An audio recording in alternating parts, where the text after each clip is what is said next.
हमारे साथ मौजूद हैं मुशाहिद हुसैन सैयद साहब। Thank you so much Mushahid साहब। प्लेजर जी, शुक्रिया मेहरबानी। सबसे पहले तो आज चाइना का नेशनल डे भी है। You just attended the ceremony, so China के ऊपर भी आते हैं, बट पहले तो प्राइम मिनिस्टर की speech, were you impressed?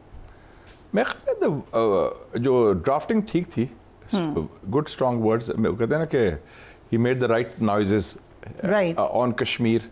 Kashmir की मुझे खुशी हुई कि वो बुरहान मुजफ्फर वानी का जिक्र किया, जो एक आइकन है कश्मीरी फ्रीडम स्ट्रगल के, और जिसको हिंदुस्तान दहशतगर्द कहता है, हम फ्रीडम फाइटर कहते हैं। और also on the Palestine issue it was strong words, लेकिन बेहतर ये भी होता कि अगर कोई वो प्लान ऑफ एक्शन भी प्रपोज करते कि आगे व्हाट नेक्स्ट। जैसे अर्दोगान साहब ने कहा कि कोई कॉन्क्रीट स्टेप हो, या अनवर इब्राहिम साहब जो प्राइम मिनिस्टर है मलेशिया के, पाकिस्तान आ भी रहे हैं, वो भी कह रहे हैं। सो हम strong words, but follow up क्या है, कॉन्क्रीटली क्या कर रहे हैं हम, वो हमें मुस्लिम वर्ल्ड लीडरलेस नज़र आ रहा है, कोई डायरेक्शनलेस नज़र आ रहा है, एक्सेप्ट अर्दोगान ने कोई बात की है, अर्दोगान साहब ने और अनवर इब्राहिम साहब ने, लेकिन इन्होंने स्ट्रैटेजी के मामले को कैसे रोकना है, या इजराइल को मजम्मत के आगे को रोकने का तरीका भी है। मसलन कोई कहते हैं कि हवी प्रपोज के 5 leaders of the Muslim countries, Indonesia, Pakistan, Malaysia, Turkey, Nigeria, हम जाते हैं यूएन सेक्रेटरी जनरल के पास, हम जाते हैं बाइडन के पास और कहते हैं लुक हियर, स्टॉप इट और एल्स, और ये है कुछ, ताकि कोई इंडिकेशन हो ना, फॉलो अप हो। वो तो ठीक है, मजम्मत आपने कर दिया, जैसे वो कहते थे फारसी में, गुफ्तन नशिस्तन बर्खास्तन।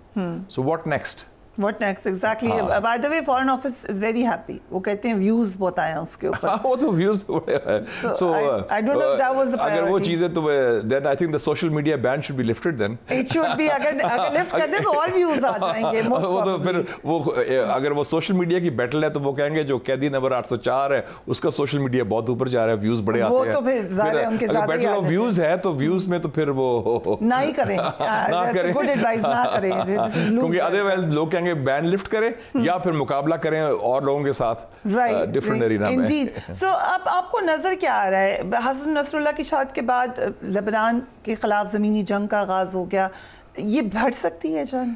पहली बात तो ये है कि बड़ा मुझे दुख हुआ as a Muslim, as a Pakistani, क्योंकि सैयद हसन नसरुल्लाह एक बड़े अजीम मुजाहिद थे, अजीम लीडर थे, और जिस तरह उन्होंने दबंग तरीके से मुकाबला किया। और ये याद रखें आप फरिया साहिबा कि he is the first and only Arab leader जिनकी क़यादत में इज़राइल को मार पड़ी है, शिकस्त हुई है 2 दफ़ा। 2000 जब वो उनकी इवैक्यूएशन करनी पड़ी साउथ लेबनान से, इज़राइल फोर्स को भगाया उसने, और 2006 में जो बैटल हुई, जो सबसे तवील जंग थी, अरब इज़राइली वॉर ओवर 33 डेज, उस वक्त भी इन्होंने इज़राइल को भगाया। so, ये बड़ा फाते इज़राइल है। नो वंडर जुबिलेशन इन इज़राइल। मॉर्निंग शोज, तो ये टॉक शोज, तो मैं तो समझता हूँ कि हमारी ज़िंदगी में as a young, I was a student when king Faisal शहीद हुआ थे सऊदी अरेबिया के, वो बड़े अजीम लीडर थे। उसके बाद 75 में उनकी शहादत हुई थी। आफ्टर 50 ईयर्स मैंने देखा कि इतना बड़ा लीडर की शहादत हुई है, तो इसलिए पूरी दुनिया में पाकिस्तान समेत बड़ा दुख मनाया गया, उसका सोज है, गम है, और सो एक वो तो लॉस हुआ है। लेकिन आप ये भी देखें ट्रैक रिकॉर्ड, असैसिनेशन से इज़राइल को मैं समझता हूँ ये महंगा पड़ेगा। Time is not on Israel sides, Israel is being outnumbered. 1988 में अबू जिहाद था एक बहुत बड़ा लीडर, अल फतह का, नंबर 2 टू अराफात, उसको जाके इनके उसके घर ट्यूनिस में मारा, समंदर से आए उनके किलर्स। और मुझे याद है मैं 1990 में एज अ जर्नलिस्ट, जैसे आप जर्नलिस्ट हैं, मैं भी जर्नलिस्ट था उस जमाने में, तो मैं मिलने गया, यासर अराफात साहब को इंटरव्यू किया था मैंने, I was the first Pakistani, Tunis में किया था। तो मैंने कहा मैंने देखना है अबू जिहाद का घर, तो मैं गया भी था। इस family was spared but he was shot dead. फिर क्या अल फतह ख़त्म हुआ? 1992 में सैयद अब्बास मूसवी हिजबुल्लाह के लीडर थे, उनको हेलीकॉप्टर गनशिप से मारा था इन्होंने इन बेका वैली इन लेबनान। उसके बाद एक 31 year old young man Syed Hasan Nasrallah became head of Hezbollah, 32 साल वो रहे, वो भी स्ट्रॉन्गर लीडर थे। 2004 में शेख अहमद यासीन हमास के लीडर थे, उसको भी शहीद किया इन्होंने। तो आप ये देखिए असैसिनेशन आप करते हैं, इश्यूज ख़त्म नहीं होते। इंडिया ने बुरहान मुजफ्फर वानी को, जिसका प्राइम मिनिस्टर ने जिक्र भी किया था, उसको शहीद किया।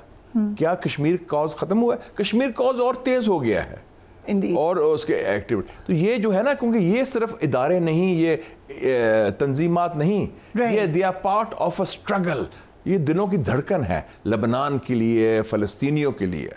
और this is an idea you can not finish, idea of freedom, of resistance, of जिहाद। सो वक्ती सेटबैक है, लेकिन पसपाई जरूर है, सेटबैक जरूर है, ब्रीच ऑफ सिक्योरिटी है कि इजराइल ने पेनिट्रेट किया। जो कि by the way coming to this first breach of security, आपने कहा खुद, आपने अहमदीनेजाद साहब का इंटरव्यू सुना होगा, उन्होंने कहा कि हमने हायर किया आइडेंटिफाई करने के लिए कि कहाँ कहाँ जासूस हैं, वो खुद जासूस साबित हुए। इतनी ज़्यादा हर तरफ पेनिट्रेशन है in Iran, maybe in other countries also. Is it like that? देखिए, ईरान 79 जो रेवोल्यूशन से पहले मोसाड का सबसे बड़ा हेडक्वार्टर था आउटसाइड इजराइल। राइट इतना बड़ा 50,000 अमेरिकन रहते थे। तो उनके जब निकाला गया रेवोल्यूशन के बाद, उनके बाकियात तो रहे होंगे ना, स्लीपर सेल, और उनकी पॉपुलेशन के अंदर वो पेनिट्रेशन बड़ी डीप हुई है कि आप उनके सिस्टम के अंदर घुसे हुए हैं। इस्माइल हानिया को शहीद किया तो उनको मालूम था कि इस अपार्टमेंट में, इस कमरे में इस टाइम होगा। एग्जैक्टली। और ये भी देखे ना, जो हिजबुल्लाह का हुआ है, ये 60 फुट के अंदर था, बंकर के अंदर उनकी मीटिंग हो रही थी। साइड पे 5-6 अपार्टमेंट कॉम्प्लेक्सेस थे, उन्होंने वो तबाह किए। 80 टन ऑफ बॉम्ब्स उन्होंने अटैक किए, 80 टन। उनको इंटेलिजेंस मिल गई थी कि यहाँ मीटिंग हो रही है हिजबुल्लाह की लीडरशिप की। तो प्रिसिशन जो है, इसका मतलब इंटेलिजेंस वाज वेरी प्रिसाइज। तो ये हमें मानना पड़ेगा कि एक ब्रीच ऑफ सिक्योरिटी हुई है, इंटेलिजेंस फेलियर है ईरान का भी और इनका हिजबुल्लाह का भी। थोड़ा सा मेरे ख्याल में वो the guard was down and उन्होंने उसका इस्तेमाल कर दिया। लेकिन ये कहना कि ये रेजिस्टेंस खत्म हो जाएगी, no, that's not going to happen, that's not going to happen. और इसमें जो अमेरिका और इजराइल का गठजोड़ है, क्योंकि अमेरिका तो बहुत मुनाफकत कर रहा है ना इसमें। I was going to ask कि पहले अमेरिका ने कहा कि नहीं, आप जाएं, ज़मीनी तौर पे मत जाएं गाज़ा के अंदर, दीगर इलाकों में, लेकिन अब वो वाज़े तौर पे सपोर्ट कर रहे हैं कि लेबनान में जाएं आप। लेकिन आप फरीद साहब एक चीज़ देखें, जब इस्माइल हानिया की शहादत होती है, अमेरिका ने क्या कहा ईरान को कि आप कुछ ना करें, क्योंकि नई गवर्नमेंट भी आई हुई थी मसूद पेजेश्कियान की, कि आप क्योंकि हमारे नेगोशिएशंस हो रहे हैं सीज़ फायर के लिए, तो अगर आप कोई जवाबी कार्रवाई करेंगे तो ये जंग बंदी के वाक़े ख़त्म हो जाएंगे, तो अमन आने दें गाज़ा में। वो जानसा था, झूठ था, इट वॉज अ डिकॉय। और देखा ना, वो इजराइल तो और प्लानिंग कर रहा था। और मैं समझता हूँ कि अमेरिकन के साथ मिलके हो रहा है। और वैसे भी अमेरिका में एक वैक्यूम है इस वक्त। अमेरिका में तो कोई हुकूमत तो नहीं है ना, एडमिनिस्ट्रेशन तो कोई नहीं ना। उनका तो इलेक्शन होने वाले हैं। हाँ, बाइडन को तो सॉफ्ट कू में निकाल दिया ना उन्होंने। Biden was ousted in a soft coup, जिसमें अमेरिकन एस्टैब्लिशमेंट या डीप स्टेट कह लें, CIA, पेंटागन और डेमोक्रेटिक पार्टी के लोग हैं। अच्छा, it's very interesting. You don't think कि उन्होंने स्पीच एक्चुअली काफी बुरी की थी? नहीं, स्पीच तो बुरी की थी, लेकिन वो he didn't want to leave ना, he was asked to go. तो सॉफ्ट कू में निकाला गया ना उसको। मेरे ख्याल में ये लगता है कि वो Americans are impressed by the Pakistani model hybrid system. Okay, very interesting. मेरे ख्याल में अमेरिका में भी हाइब्रिड सिस्टम आ गया till the new president comes in. उनका स्ट्रेटजी है कि ट्रंप को कैसे रोका जाए। उनका खौफ है ट्रंप को रोकने का। American establishment